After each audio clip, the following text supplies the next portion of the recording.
হাজার বছর আগে যখন পৃথিবী এখনও তার গল্প লিখতে শিখছিল, তখন একটি নদী তার তীরে জন্ম দিয়েছিল এক অসাধারণ সভ্যতার। প্রাচীন গ্রিক ঐতিহাসিক হেরোডোটাস বলেছিলেন, মিশর হলো নীল নদের দান। সত্যিই তাই, নীল নদ ছাড়া মিশর ছিল কেবল শুষ্ক মরুভূমি, ধুলোর প্রান্তর। কিন্তু এই নদী মরুভূমির বুকে ফুটিয়ে তুলল সবুজের স্বপ্ন। আজ থেকে প্রায় ৬,০০০ বছর আগে এই নদীর তীরে শুরু হয়েছিল এক মহাকাব্যিক গল্প, মানুষের সংগ্রাম, সৃজনশীলতা ও ঐক্যের গল্প। চলুন আমরা সেই যাত্রায় ফিরে যাই, যেখানে নীল নদের তীরে জন্ম নিয়েছিল বিশ্বের প্রাচীনতম সভ্যতাগুলোর একটি। নীলনদ পৃথিবীর দীর্ঘতম নদী, যার প্রতিটি ঢেউই লুকিয়েছিল জীবনের প্রতিশ্রুতি। দূর আফ্রিকার পাহাড় থেকে গলে নামা বরফের পানি হাজার মাইল পথ পেরিয়ে মিশরের শুষ্ক মরুভূমির বুক চিরে প্রবাহিত হতো। প্রতি বছর বর্ষার সময় এই নদী জেগে উঠত এক অপরূপ শক্তিতে। তার উপচে পড়া জল ছড়িয়ে পড়ত আশেপাশের জমিতে, রেখে যেত কালো উর্বর পলি, যা ছিল মিশরের জীবনের উৎস। এই পলি মরুভূমির বুকে যেন সবুজের এক অলৌকিক ফিতে এঁকে দিত। মাটির এই উর্বরতাই মিশরকে দিয়েছিল তার প্রাণ, কৃষি, সমৃদ্ধি আর একটি সভ্যতার জন্মের ভিত্তি। এই নদী শুধু পানি বয়ে আনেনি, বয়ে এনেছিল স্বপ্ন, সম্ভাবনা আর মানুষের অসীম সাহসের গল্প। এই উর্বর মাটিতে মানুষ শুরু করলো গম, যব, ডাল আর শাকসবজির চাষ। তারা শিখে গেল কিভাবে নদীর পানি নিয়ন্ত্রণ করতে হয়, কিভাবে পশুদের ব্যবহার করে জমি চাষ করতে হয়। কৃষি হয়ে উঠল তাদের জীবনের মূল ভিত্তি। আর এই কৃষি তাদের জীবন বদলে দিল। মানুষ আর ঘুরে ঘুরে শিকার করত না, তারা নীল নদের তীরে স্থায়ী বসতি গড়ে তুলল। কাদা ইটের ঘর, খড়ের ছাউনি আর চারপাশে সবুজ ক্ষেত, এই বসতিগুলো ছিল তাদের প্রথম পদক্ষেপ। এখান থেকেই জন্ম নিল একটি সভ্যতা, যা হাজার বছর ধরে বিশ্বকে বিস্মিত করবে। মানুষ এখনও পাথরের যন্ত্র ব্যবহার করত, কিন্তু ধীরে ধীরে তারা তামা আর ব্রোঞ্জের অস্ত্র ও সরঞ্জাম তৈরি করতে শিখল। এই নতুন প্রযুক্তি তাদের জীবনকে আরও সহজ করে দিল। মাছ ধরা, শিকার আর কৃষি সব কিছুই নির্ভর করত নীল নদের উপর। খ্রিস্টপূর্ব ৪০০০ সালের দিকে নীল নদের দুই তীরে জেগে উঠল জীবনের নতুন স্পন্দন। মরুভূমির বুকে, যেখানে শুধু বালি আর তপ্ত রোদ ছিল, সেখানে নীল নদের উপহারে গড়ে উঠল ছোট ছোট গ্রাম। এই গ্রামগুলো ছিল সাধারণ, কাদা ইটের তৈরি ঘর, খড়ের ছাউনি আর চারপাশে সবুজ ফসলের ক্ষেত। গ্রামের মাঝে শিশুদের হাসি, নারীদের শস্য বাছাইয়ের ব্যস্ততা আর পুরুষদের মাছ ধরার দৃশ্যে জীবন যেন নতুন রঙে রঙিন হয়ে উঠল। এই গ্রামগুলো ছিল শুধু বসবাসের জায়গা নয়, এ ছিল একটি সম্প্রদায়ের জন্ম। মানুষ শিখে গেল কিভাবে একসঙ্গে বাঁচতে হয়, কিভাবে একে অপরের সঙ্গে জিনিসপত্র বিনিময় করতে হয়। তারা গম বিনিময় করত মাছের সঙ্গে, কাপড় বিনিময় করত পাথরের সরঞ্জামের সঙ্গে। এই বাণিজ্য তাদের শুধু সমৃদ্ধই করেনি, তাদের একত্রিত করেছিল। নীলনদ তাদের শুধু খাদ্যই দেয়নি, দিয়েছিল সামাজিক জীবনের ভিত্তি, একটি সভ্যতার প্রথম স্তম্ভ। কিন্তু এই সময় মিশর ছিল দুই ভাগে বিভক্ত। দক্ষিণে ছিল উপরের মিশর, নীল নদের উঁচু অংশ, যেখানে মানুষ সাদা মুকুট পরে তাদের পরিচয় প্রকাশ করত।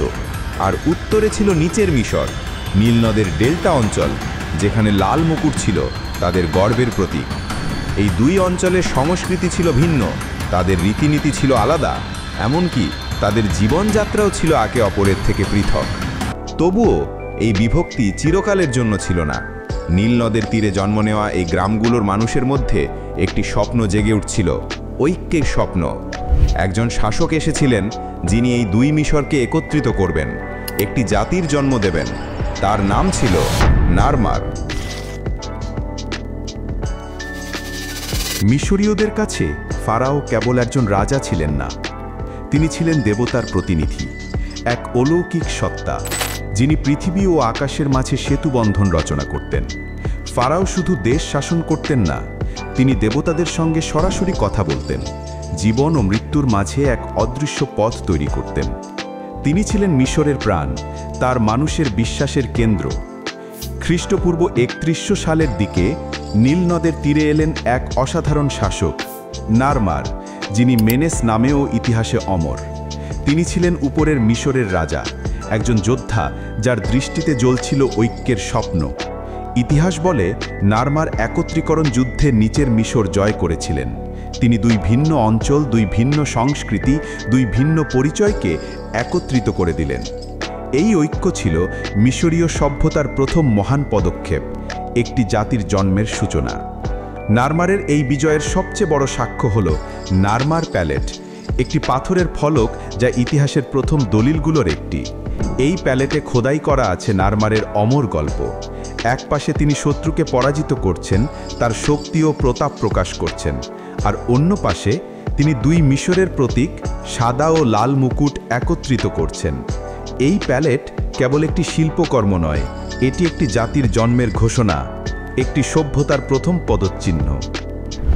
নারমার মেমফিসে রাজধানী স্থাপন করলেন, নীল নদের মাঝামাঝি একটি স্থানে, যেখান থেকে উপরের ও নিচের মিশর শাসন করা সহজ ছিল।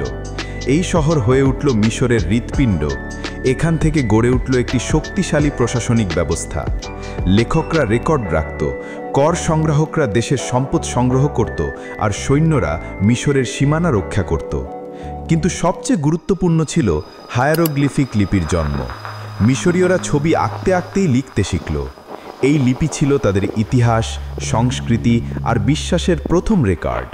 পাথরে, প্যাপিরাসে আর মন্দিরের দেয়ালে খোদাই করা এই লিখনগুলো ছিল মিশরের গল্পের প্রথম অধ্যায়। এই লিপির মাধ্যমে তারা তাদের অতীতকে অমর করে রাখল, যা হাজার বছর পরেও আমাদের কাছে পৌঁছে যাবে। নারমারের নেতৃত্বে মিশর শুধু একটি দেশই হয়ে ওঠেনি, হয়ে উঠেছিল একটি স্বপ্নের প্রতীক। তিনি দুই মিশরকে একত্রিত করেছিলেন, কিন্তু তার চেয়েও বড় কাজ ছিল একটি জাতির জন্ম দেওয়া। মেমফিস থেকে শুরু হওয়া এই যাত্রা মিশরকে নিয়ে যাবে অভূতপূর্ব গৌরবের পথে। এই ফারাওয়ের জন্ম ছিল শুধু একজন শাসকের উত্থান নয়, এটি ছিল একটি সভ্যতার জাগরণ। নারমারের একীকরণের পর 100 বছর কেটে গেছে। তখন মিশর কেবল এক রাষ্ট্র নয়, এক জটিল প্রশাসনিক কাঠামোতে পরিণত হয়েছিল। রাজধানী মেমফিস ছিল সাম্রাজ্যের হৃদয়। প্রাচীন মিশরের ইতিহাসে এক স্বর্ণযুগের সূচনা হল খ্রিস্টপূর্ব 2686 সালের দিকে। ইতিহাস একে বলে ওল্ড কিংডম, পুরাতন রাজ্য। এটা ছিল ফারাওদের যুগ, যখন এক বিশাল সাম্রাজ্য শুধু শক্তি বা যুদ্ধ দিয়ে নয়, বরং চিরকাল টিকে থাকার মতো স্মৃতিস্তম্ভ দিয়ে নিজেদের প্রমাণ করে গিয়েছিল। এই সময়ই জন্ম নেয় মানব সভ্যতার সবচেয়ে বিস্ময়কর স্থাপত্য, পিরামিড। ফারাওরা শুধু শাসক ছিলেন না, তারা ছিলেন দেবতার প্রতিনিধি, জীবন্ত দেবতা। ফারাওর নির্দেশই ছিল আইন, ফারাওর কণ্ঠই ছিল দেবতাদের কণ্ঠ। তার নিচে ছিল বিশাল আমলাতন্ত্র, ভিজিয়ার, প্রাইম মিনিস্টারের মতো, কর সংগ্রাহক, সামরিক জেনারেল আর অসংখ্য লেখক বা স্ক্রাইবস। লেখকরাই ছিল সভ্যতার স্মৃতিরক্ষক। হায়ারোগ্লিফ লিপিতে তারা প্রতিটি ঘটনা, প্রতিটি হিসাব নথিভুক্ত করত। মিশরীয়রা দৃঢ়ভাবে বিশ্বাস করত এই পৃথিবীর জীবন সাময়িক, আসল জীবন শুরু হয় মৃত্যুর পর, আর সেই জীবনে সুখী হতে হলে শরীরকে অক্ষত রাখতে হবে। এজন্যই মামি বানানোর প্রথা শুরু হয়েছিল। মৃতদের দেহকে যত্ন সহকারে সংরক্ষণ করা হতো, যেন আত্মা ফিরে এসে আবার সেখানে প্রবেশ করতে পারে। কবরের সঙ্গে রাখা হতো খাদ্য, পানীয়, অলংকার, অস্ত্র, যেন পরকালীন জীবনে তার প্রয়োজন মেটে। এই বিশ্বাস থেকেই জন্ম নিল পিরামিডের ধারণা। ফারাওরা চাইতেন তাদের সমাধি হোক এমন, যা যুগের পর যুগ টিকে থাকবে, যা প্রমাণ করবে তাদের দেবতুল্য শক্তি। প্রথম ছোট ধাপ ছিল দোসেরের স্টেপ পিরামিড, খ্রিস্টপূর্ব 2670 সালের দিকে। স্থপতি ইমহোটেপ এটি নির্মাণ করেছিলেন। 6 স্তরের এই পিরামিড ছিল মানব ইতিহাসের প্রথম বিশাল পাথরের স্থাপনা। ইমহোটেপকে পরবর্তীতে দেবতার মর্যাদা দেওয়া হয়েছিল, কিন্তু এ ছিল কেবল শুরু। ফারাও খুফু, যাকে গ্রিকরা কেওপস বলে, তিনি স্বপ্ন দেখলেন একটি এমন সমাধি যা ইতিহাসের সবচেয়ে মহৎ স্মৃতিস্তম্ভ হবে। সেই স্বপ্ন থেকেই তৈরি হলো গিজার মহাপিরামিড। 4500 বছর আগে হাজার হাজার শ্রমিক, কারিগর, প্রকৌশলী মিলে শুরু করলো এই নির্মাণ কাজ। কোনো লোহা বা আধুনিক যন্ত্র ছাড়াই তারা 2.5 টনেরও বেশি ওজনের চুনাপাথরের ব্লক কেটেছিল, টেনেছিল, সাজিয়েছিল।